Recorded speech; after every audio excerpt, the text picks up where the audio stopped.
जय हिंद दोस्तों, नमस्कार। आप लोग का स्वागत है आपका चैनल डेनियल क्लासेस बिहार। तो आज हम लोग साइंस का वन लाइनर क्वेश्चन जो किताब चल रहा है उसी को पढ़ाया जाएगा। क्लास 7 का अध्याय 9 नंबर हम लोग स्टार्ट करेंगे और हम लोग स्टार्ट करेंगे क्लास 7 का। और वीडियो अच्छा लगे तो आप लोग एक सब्सक्राइब कर दीजिए, लाइक करिए, नहीं लगे तो वीडियो स्क्रॉल करके आगे बढ़ जाइए। तो हम लोग स्टार्ट करते हैं, चलते हैं। पहला हमारा सवाल आ जाता है आपका।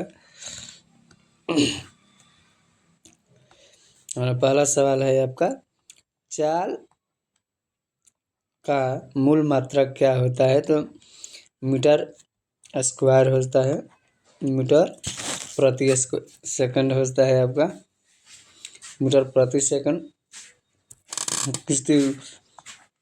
किसी वस्तु की चाल उसके द्वारा तय की गई दूरी को दूरी को चलने के लिए किससे विभाजित करने से प्राप्त करने होती है? समय से। आगे क्वेश्चन है, किसी साइकिल के पहिए की गति होती है किसमें? वर्तुल गति होती है, आवर्ती गति नहीं होती है, उड़ती मक्खी के गति में। किसी वस्तु का एकांक समय में तय की गई दूरी को हम उस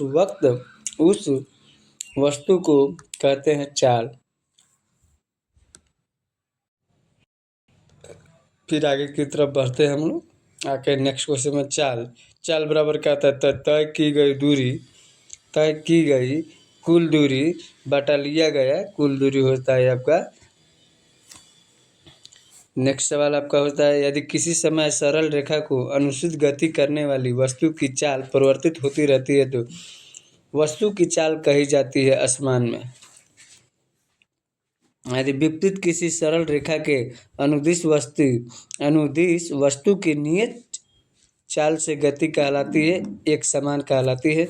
यदि हम किसी वस्तु द्वारा किसी निश्चित दूरी को तय करने में लगे समय के माप ले हम उस वस्तु या ज्ञात कर सकते हैं, उसे क्या कहते हैं? चाल कहते हैं। सभी घड़ियों में किस गति का उपयोग किया जाता है? आवर्ती गति का। सरल लोलक की गति किसका उदाहरण है? आवर्ती गति का। चाल किसे कहते हैं? जिसमें इकाई, समय, तय की गई दूरी, तीनों समय चाल कहते हैं। और आगे देख लेते हैं हम लोग, औसत देख लेते हैं। औसत क्या होता है? औसत चाल को कैसे प्राप्त किया जाता है? तो तय की गई दूरी बटा समय अवधि कहते हैं। चाल के साथ दिशा को भी व्यक्त करने वाली राशि को क्या कहा जाता है? वेग कहा जाता है। किसी वस्तु की एक समान सरल रेखीय गति के दौरान समय के साथ वेग कैसा रहता है? नियत से। असमान गति में वेग समय के साथ डैश परिवर्तित होता रहता है। वस्तुओं के प्रति इकाई समय में वेग परिवर्तन की माप को क्या कहते हैं? त्वरण कहते हैं। इस प्रकार हम लोग आगे बढ़ जाते हैं। नेक्स्ट है हम लोग देख लेते हैं,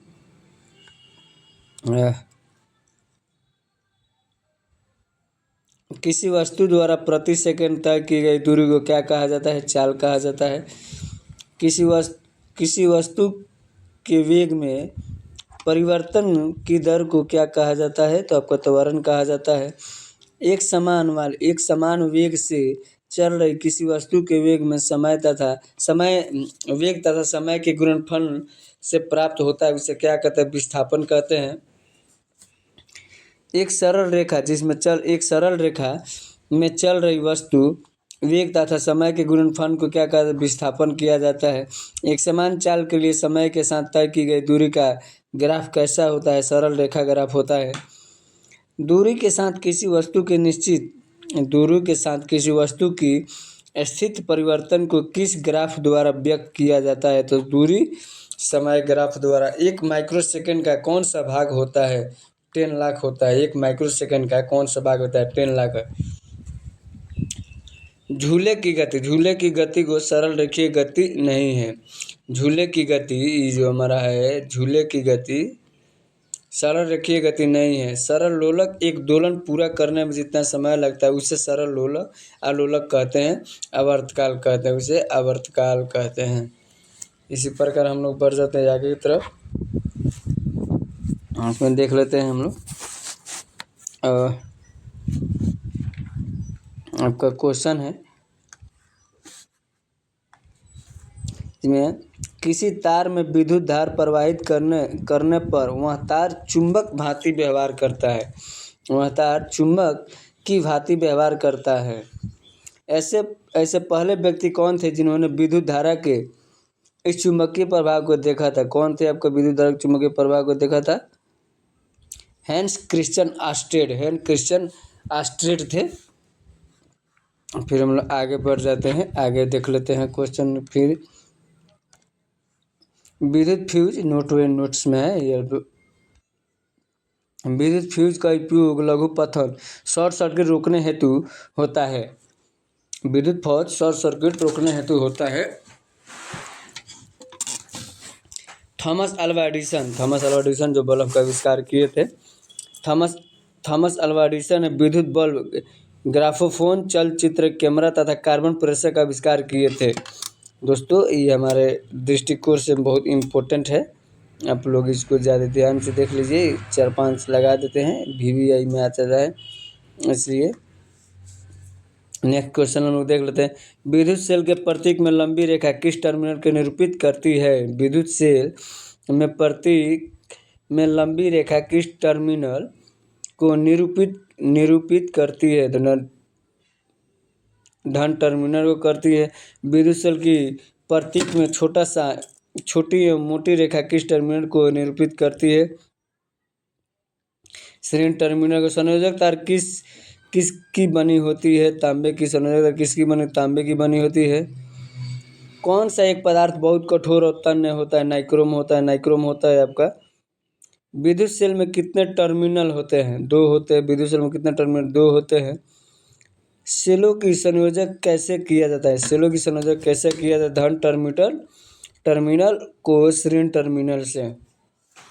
बैटरी किसे कहते हैं?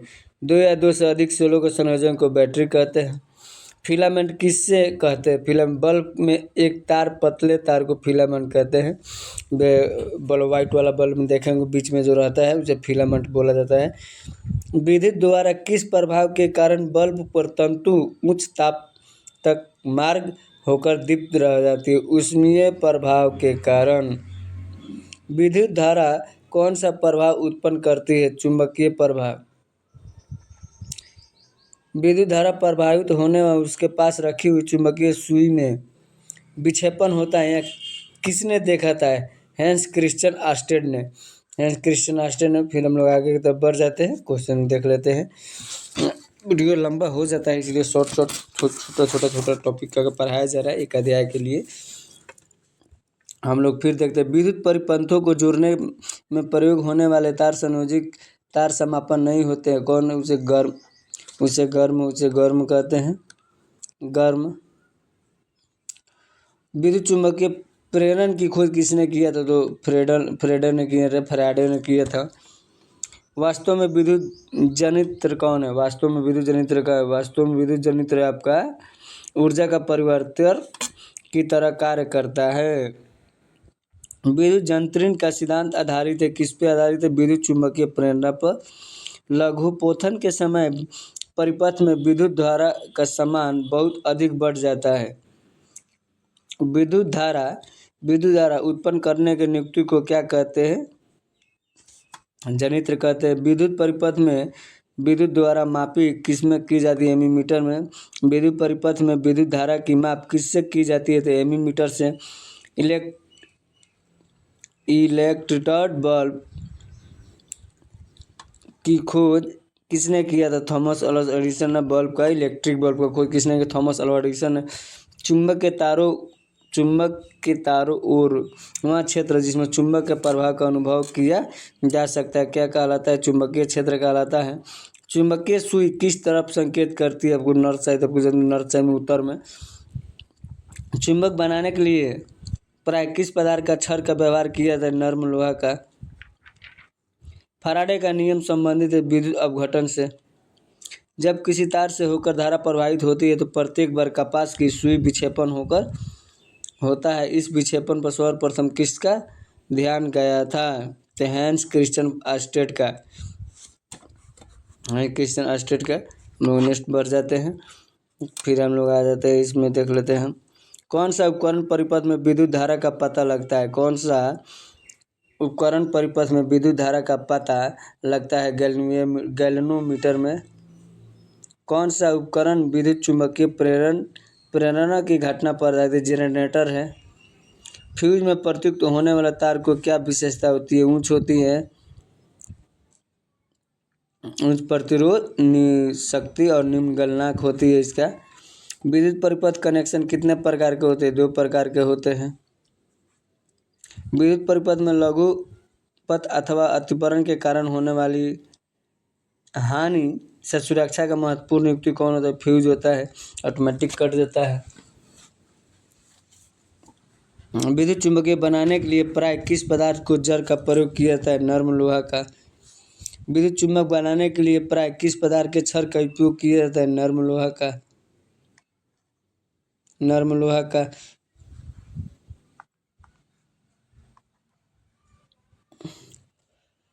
विद्युत फ्यूज आधारित है धारा के ऊष्मीय प्रभाव पर। विद्युत परिपथ में फ्यूज थोड़ा जोड़ा जाता है। विद्युन्मय तार में विद्युत फ्यूज किस मिश्र धातु से बना। शीशा और टीन से। शीशा से टीन से बना है। फिर हम लोग आगे बढ़ते हैं, देखते हैं इसमें आ जाते हैं। इसमें आ जाता है सफेद प्रकाश की किरण जब किसी प्रिज्म से गुजरती है तब वर्ण रंग सबसे अधिक विचलित होता है। किसमें। बैंगनी में होता है। आरोधर्क शीशे होता है उत्तल लेंस में। दूरदृष्टि दोष का उपचार किस प्रकार लेंस में किया जाता है। उत्तल अभिसारी लेंस में। स्पेक्ट्रम प्राप्त करने के लिए किसका उपयोग किया जाता है। प्रिज्म का। एक प्रिज्म द्वारा सफेद प्रकाश के स्पेक्ट्रम में वर्ण विक्षेपण जिस घटना के कारण होता है वह घटना क्या कहलाता है। अपवर्तन कहलाता है। सफेद प्रकाश जब एक प्रिज्म से होकर गुजरता है तो वह रंग सबसे कम विचलित होता है। किसमें। लाल में। सबसे अधिक बैंगनी में। यहाँ पे मिला है आप लोग का ये वाला। और किस रंग की तरंग दैर्घ्य सबसे कम होती है। तो बैंगनी का होती है। और लाल सबसे ज़्यादा तरंग दैर्घ्य लाल का ज़्यादा होती है। विवग्योर होता है। विवग्योर इसमें समझ लिए ठीक है, इससे आगे मिलेगा। किस रंग का तरंग दैर्घ्य सबसे कम होता है। बैंगनी का। यदि वस्तु बीम उत्तल लेंस के फोकस तथा फोकस दूरी की दुगुनी दूरी के बीच हो तो प्रतिबिंब वस्तु में उल्टा तथा बड़ा बनेगा। किस लेंस द्वारा केवल काल्पनिक अपसारी प्रतिबिंब बनाता है।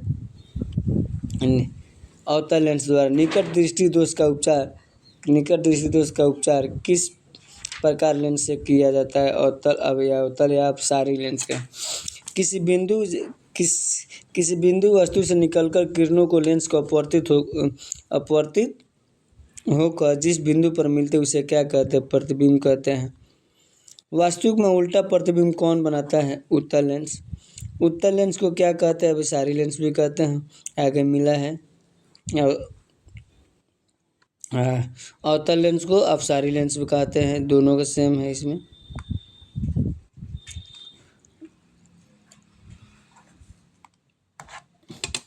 फिर हम लोग आगे बढ़ जाते हैं। इसमें देखते हैं क्वेश्चन दिया है कि किसके कारण आकाश नीला दिखाई देता है। प्रकिरण के कारण आपका आकाश नीला दिखाई देता है। प्रकिरण के कारण आकाश नीला दिखाई देता है। सूर्योदय और सूर्यास्त के समय वायुमंडल में लालिमा किसके कारण। तो प्रकाश के प्रकिरण के कारण। उत्तल दर्पण द्वारा निर्मित प्रतिबिंब हमेशा आभासी सीधा और छोटा बनाता है। किस लेंस में सदैव आभासी सीधा तथा आकार में बिंब छोटा प्रतिबिंब बना। उत्तल लेंस में। किस दर्पण को एक अभिसरण दर्पण भी कहा जाता है। उत्तल लेंस को। गोलाकार दर्पण जिसकी परावर्तन सतह बाहर की ओर उभरी हुई हो और क्या कहलाता है। उत्तल दर्पण आपका उत्तल दर्पण हो जाता है। और चिकित्सा द्वारा नाक आँख, नाक तथा गले के निरीक्षण करने के लिए किस दर्पण का प्रयोग या अवतल दर्पण का प्रयोग किया जाता है? निर्गत किरण एक अभिलेख बीम बीच के कोण को क्या कहते हैं? निर्गत कोण कहते हैं। एक साधारण सूक्ष्मदर्शी में कम फोकस वाला लेंस क्या होता है? उत्तल लेंस होता है। किस लेंस के द्वारा सिर्फ काल्पनिक प्रतिबिंब बनाता है? अवतल का। उत्तल लेंस किनारों की अपेक्षा बीच में मोटा होता है। सोलर कुकर में प्रयोग किया जाता है अवतल दर्पण का। गोलीय दर्पण का ध्रुव पर वक्रता त्रिज्या से गुजरने वाली सीधी रेखा को क्या कहते हैं? सीधी रेखा को मुख्य अक्ष कहते हैं। फोकस बिंदु पर ध्रुव के बीच दूरी को क्या कहते हैं? फोकस बिंदु कहते हैं। वास्तविक तथा उल्टा प्रतिबिंब को कौन बना सकता है? अवतल दर्पण बना सकता है। और अवतल दर्पण बना सकता है। तो आप लोग देखते रहिए चैनल को, और वीडियो अच्छा लगे तो एक सब्सक्राइब कर दीजिए, और नहीं तो कोई बात ही नहीं लगे तो आगे बढ़ जाइए। वीडियो को बहुत मेहनत किया जाता है आप लोग के लिए, या अपने भी लिए, पर ये आप लोग के लिए है टोटल। कौन सा खाद्य श्रृंखला का सही क्रम है? कौन सा खाद्य श्रृंखला का सही क्रम है? यहाँ पे देख लेते हैं हम लोग। कौन सा खाद्य श्रृंखला का सही क्रम है हम लोग देख लेते हैं। घास, कीट, मेढक, सर्प, गरुड़, यह है। अब घट्टन वन में उगने वाले पादपों के लिए पोषक तत्वों की आपूर्ति का बनाए रखने में सहायक होते हैं। कमज़ोर तने वाले पौधे सीधे खड़े नहीं हो सकते और यह भूमि पर फैला जाते हैं। इन्हें क्या कहते हैं? बिसर्पी कहते हैं। बिसर्पी कहते हैं इनको, बिसर्पी कहते हैं। कमजोर बिसर्पी कहते हैं। बिसर्पी लता कहते हैं। कौन सा वन उत्पादन नहीं है? केरोसिन है। कौन सा उत्पादन नहीं है? केरोसिन है आपका। सूक्ष्म जीवों द्वारा मृत पौधों पर क्रिया करने बनने वाले एक उदाहरण का ह्यूमस होता है। पौधे श्वसन प्रक्रिया ग्रहण करते हैं कार्बन डाइऑक्साइड से। कम ऊंचाई के वृक्षों के ऊपर छत की तरह दिखाई देते हैं, क्या कहलाते हैं? बितान कहलाता है। बितान कहलाता है। हम लोग कुछ आगे बढ़ जाते हैं इसके तरफ। वीडियो अब फिर हम लोग देखें। कम ऊंचाई के वृक्ष पर ऊपर छत की तरह दिखाई देती हो क्या कहता है? कैनोपी कहा जाता है। सूखी पत्तियों मृत जीवों के शरीर से बनता है। ह्यूमस बनता है। ह्यूमस बनता है आपका। सबसे भारी गैस कौन है और इस कारण यह सबसे निचली परत में मिलती है? Carbon dioxide. कौन सा गैस सूर्य से आने वाली किरण के लिए परामर्श तथा पृथ्वी के परामर्श होने वाले विकिरण के लिए कार्बन डाइऑक्साइड। कौन सा गैस कांच के घर या पौधे घर पर प्रभाव के लिए उत्तरदायी होता है? Carbon dioxide. पृथ्वी के ताप को बनाए रखने के लिए कौन सी गैस उत्तरदायी? कार्बन डाइऑक्साइड और जलवाष्प होता है। मृदा क्षरण को रोका जा सकता है किससे? मृदा जो कटता है ना, मतलब माटी कट जाता है, जो पेड़ लगाया जाता है, वही मृदा क्षरण बोला जाता है। जो जीव अपना भोजन स्वयं संश्लेषित करते हैं वो स्वपोषी कहलाते हैं। प्रकाश संश्लेषण की प्रक्रिया द्वारा ऑक्सीजन तथा कार्बोहाइड्रेट द्वारा बनाते हैं। अब पादप सूक्ष्मजीव जंतु को मृत शरीर के ह्यूमस में परिवर्तन करने वाले सूक्ष्मजीव कहलाते हैं। अपघटन कहलाते हैं। प्राथमिक उपभोक्ता के अंतर्गत कौन सा गैस है? शाकाहारी होते हैं, नेचुरल जो। कौन सा उपभोक्ता स्वयं के पोषण हेतु शाकभक्षी प्राणियों पर निर्भर करता है? मांसाहारी पर। द्वितीय उपभोक्ता के अंतर्गत कौन आते हैं? मांसाहारी आते हैं। कौन से प्राथमिक और द्वितीय उपभोक्ता की आहार बनाते हैं? सर्वोहारी। कौन सा उपभोक्ता के नीचे तीनों पोषण के स्तर के आहार को प्राप्त करते हैं? सर्वोहारी। हम लोग राक्षस में हैं, सर्वोहारी में हम लोग आ जाते हैं। एक राक्षस प्रकार का है, सब कुछ खाते हैं, मांस मछली शाकाहारी मटन मांसाहारी सब कुछ खाते हैं, जो सर्वोहारी कहते हैं। जो केवल मांस खाते हैं वो मांसाहारी, जिसमें गाय थी शेर जानवर जो भी तो है, जो केवल घास फूस खाते हैं जिसमें गाय, वो सब सर्वोहारी। हम लोग क्या हो गए हैं, वो हो गए शाकाहारी, हम लोग होते हैं मांसाहारी। हम लोग आगे तो बढ़ लेते हैं। कौन सा उपभोक्ता के नीचे तीनों पोषण स्तर का आहार प्राप्त करते हैं, तो सर्वोहारी है, इसमें मिला था सर्वोहारी आपका मिला था। वे जंतु जो अपने पोषण हेतु दूसरे जीव पर निर्भर करते रहते हैं, परजीवी पर, किसमें बाह्यकोषीय पाचन होता है मृत जीवी में। अपघटन हेतु एंजाइम का प्रयोग कौन करते हैं, कवक करते हैं। जैव अपघटन क्या होता है, पौधों तथा जंतुओं का अपघटन से आहार प्राप्त करते हैं, सर्वोहारी करते हैं।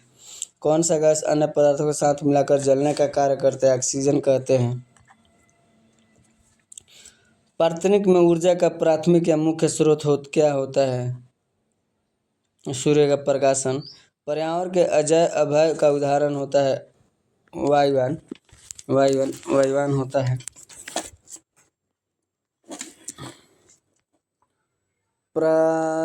पारिस्थितिकी की शब्द के प्रथम प्रयोगकर्ता कौन थे, अर्नेस्ट होकल थे। कौन सा संगठन आहार श्रृंखला में प्राथमिक उत्पादक होते हैं, स्वपोषी अपघटन। एक खाद्य श्रृंखला में सर्वाधिक संख्या किसकी होती है, अपघटक का होती है। प्रकाश संश्लेषण की प्रक्रिया में ऊर्जा का रूपांतरण किस प्रकार होता है, रासायनिक ऊर्जा में।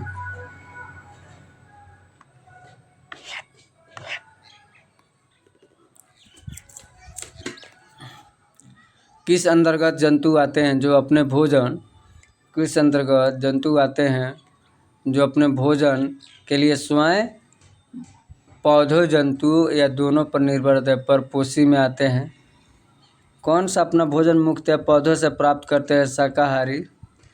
लाइकेन जहाँ कवक शैवाल को सुरक्षा तथा कवक को भोजन का प्रदान करता है, वह अनुन्नयनीय प्रक्रिया का उदाहरण है, सहजीविका का। स्थल जल तथा वायुमंडल का मिलान स्थल जहाँ जीवन पाया जाता है, जैवमंडल।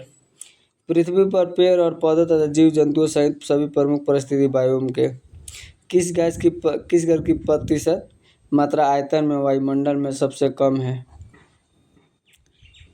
प्रकाश संश्लेषण की प्रक्रिया में क्या बाहर निकलता है, ऑक्सीजन। ऑक्सीजन की प्रकाश संश्लेषण में उत्पन्न होती है जल से। कार्बन डाइऑक्साइड गैस मुक्त होती है श्वसन के अंतर्गत से। प्रकाश संश्लेषण के दौरान पौधे अवशोषित करते हैं कार्बन डाइऑक्साइड से। कौन सा श्रृंखला पर पुष्पों में शुरू होती है, इसे घास टिड्डा पक्षी किसका उदाहरण है। कौन सा श्रृंखला म्यूज कार्बन से पृथ्वी शुरू होती है, इसे कौन सा खाद जाल कई प्रकार की खाद्य श्रृंखला का एवं कई अलग अलग पोषण तत्वों से जोड़ा रहता है। खाद्य जाल जितना जटिल है उतना ही अस्थायी और संकुचन होता है परिस्थिति तंत्र में। हाँ दोस्तों, तो आप लोग देखते रहिए इस वीडियो को। हम लोग जो भी है बहुत मेहनत किया जा रहा है आप लोग के लिए, एक लाइक के लिए, और आप लोग इसी प्रकार से चैनल को प्यार देते रहिए ताकि हमको भी अच्छा लगे पढ़ाने में। और हम लोग फिर आगे पोषण स्तरों को जोड़ता है कौन, खाद्य जाल जितना जटिल और वैविध्यपूर्ण होगा उतनी ही अस्थायी और संकुलन होता परिस्थिति तंत्र। एक प्रजाति नुकसान में रहती है जबकि दूसरी प्रजाति अभावी रहती है, असहभोजिता। पेनिसिलियम कॉक बैक्टीरिया किसका उदाहरण, असहभोजिता का। एक प्रजाति को लाभ मिलता है और दूसरी प्रजाति को हानि होती है, इस अनुक्रिया प्रक्रिया के द्वारा, परजीवी का। अमर बेल का दूसरे पौधे पर उगना किस अनुनय का उदाहरण होता है? परजीवी का। एक प्रजापति को लाभ होता है तथा दूसरी प्रजापति अभारती रहती है। किसी अन्य प्रक्रिया प्रकार सहभोजता। किसी अनुन्नय क्रिया में दोनों प्रजातियां लाभान्वित होती है, सहभोजता का।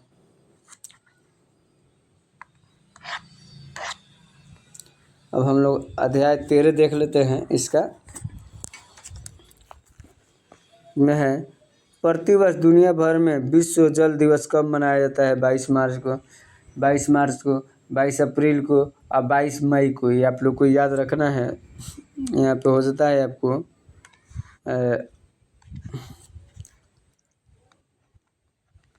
22 मार्च, 22 मार्च को जल दिवस, जल दिवस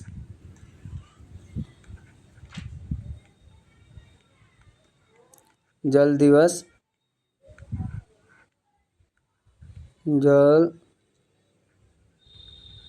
जल दिवस या पृथ्वी दिवस मनाया जाता है।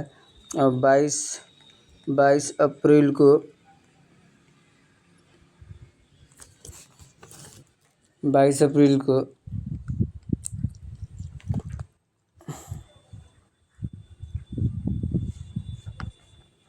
22 मई को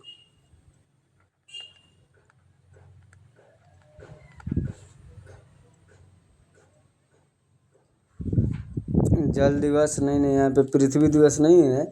22 मार्च को जल दिवस और बिहार दिवस मनाया जाता है। और 22 अप्रैल को आपका अप्रैल का 22 अप्रैल को विश्व पृथ्वी दिवस मनाया जाता है। और 22 मई को जो है विविधता दिवस मनाया जाता है। ये दोनों एग्जाम में बार बार सवाल पूछता है। 22 मार्च, 22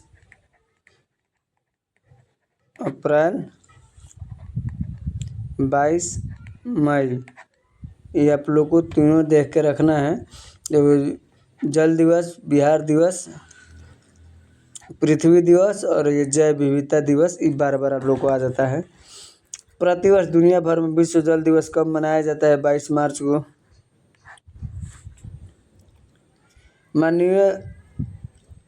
मानवीय और पथ पर से कांग्रेस किसी को भी किया जाता है, ये देखना चाहिए किसका कहा था? महात्मा गांधी का। और हम लोग आगे बढ़ जाते हैं। इसमें यूरिया क्या है? एक नाइट्रोजन युक्त कार्बनिक यौगिक है। यूरिया एक नाइट्रोजन युक्त कार्बनिक यौगिक है। टाइफाइड बुखार किसके द्वारा होता है? तो जीवाणु के द्वारा होता है। टाइफाइड किसके द्वारा होता है? तो जीवाणु के द्वारा होता है। टाइफाइड किसके द्वारा होता है? टाइफाइड जीवाणु के द्वारा होता है आपका। कार्बनिक अशुद्धियाँ पोषण तत्व कौन सी होती है? नाइट्रोट, फास्फोरस, फास्फेट धातुएं। मल व्यवस्था में मैनहोल सामान्यतः कितनी दूरी पर होता है? 50 मीटर से 60 मीटर तक। अवशिष्ट पदार्थ की उत्पत्ति किसके परिमाण? मानव के प्रकृति, सामाजिक क्रियाकलाप, जो मानव बल, जो एक अवशिष्ट पदार्थ।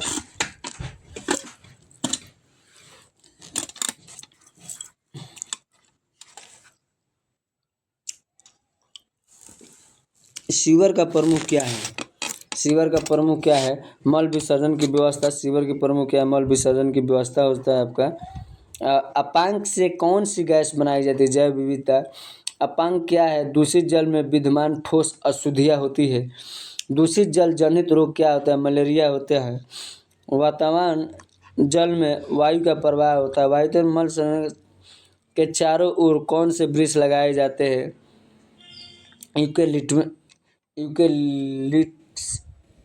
यूकेलिप्टस के। शुष्क अपांक काम आता है खाद के लिए। मृदा के रंध्रों को बंद करने के लिए उत्तरदायी होता है वसा। जागरूक नागरिक का कर्तव्य है स्वयं संस्था को विषम परिस्थितियों में बारे में आगाह करने का, सूचना देने का। आगे देख लेते हैं, हम लोग आगे बढ़ जाते हैं। परिस्थितियों के बारे में आगाह करने का सक्रिय अपांग के लगभग कितना प्रतिशत जल होता है? 97%। वर्मी कंपोस्ट तैयार होता है केंचुए से। जैव अग्निकृत कचरा का उदाहरण है पॉलीथीन की थैली के। दूषित जल जनित रोग होता है हैजा का। कौन सा दूषित जल उपचार का उत्पादन होता है? बायोगैस का। जल जनित बीमारी नहीं है दमा का। घरों कारखानों उद्योग को अन्य उपभोक्ता द्वारा छोड़े गए अवशिष्ट जल को क्या कहते हैं? सीवेज कहते हैं। कौन सा पोषक तथा रंध्र को खोलने और बंद करने में मदद करते हैं? पोटेशियम। एरोबिक बैक्टीरिया को साफ पानी में उगाया जाता है वातन में। अवशिष्ट नोट से अपशिष्ट जल उपचार के प्रक्रम में उत्पन्न होने वाले बायोगैस जैल का उपयोग ईंधन के रूप में अथवा विद्युत उत्पादन में किया जाता है। कौन सा कारक जल की कमी उत्तरदायी औद्योगिकरण होती है? वृद्धि बढ़ती हुई जनसंख्या जल संसाधनों को कुप्रबंधन को कौन सी सिंचाई व्यवस्था सर्वाधिक उत्तरदायी होता है? बूंद सिंचाई होता है।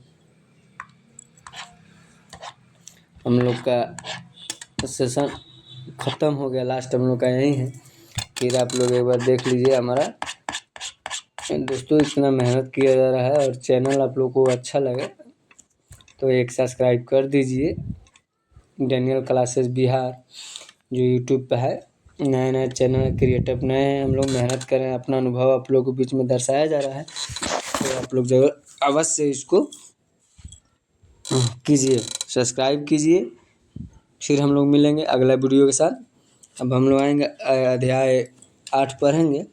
उसके बाद से बहुत महत्वपूर्ण टॉपिक है, लंबा वीडियो हो जाता है, बहुत ज़्यादा है तो एक वीडियो डेली डालेंगे। तो हम लोग चलिए फिर मिलेंगे आप लोग से। जय हिंद दोस्तों, जय भारत। आप लोग इसी तरह चैनल को प्यार देते रहिए, आपका अपना चैनल है। जय हिंद दोस्तों, जय भारत।